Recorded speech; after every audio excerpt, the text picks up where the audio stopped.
Indi nkuru rero tubafitiye hano ku Rumuri Media ni inkuru ivuga ku mpeta Papa aba yambaye. Ese bigenda gute nyuma yuko Papa amaze gupfa? Iyi mpeta bigenda gute?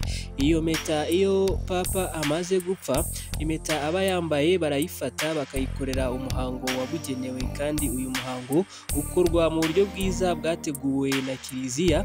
Ndavuga abayobozi bayo bakomeye aribo abakaridinali bakuru ba Kiliziya Gatolika. Nduru uko bigenda. Iyo Papa amaze gupfa, impeta yambaye ibisa nkaho nayo itakaje agaciro. Kugira ngo rero ubusugire bwayo ndetse n'ubusugire bwa Kiliziya n'amabanga yayo akomeze arindwe, iyi mpeta barayifata bakayihereza karidinali ukuriye abandi. Ubu akaba ari karidinali witwa Frerikeve. Arayifata yarangiza akayihondahonda akoresheje ya nyundo yabugenewe.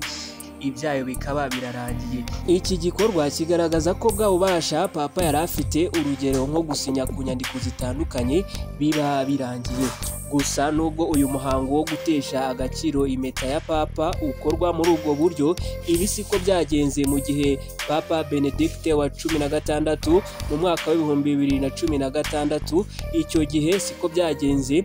Uyu Papa Benedicte wa 16 we amaze gupfa, karidinali ukuriye abandi bakaridinali yafashe iyo mpeta ayicishamo umurongo akoresheje urukezo mu gice cyayo cyo hejuru, aho kugira ngo bayihondahonde nk'ibisanzwe.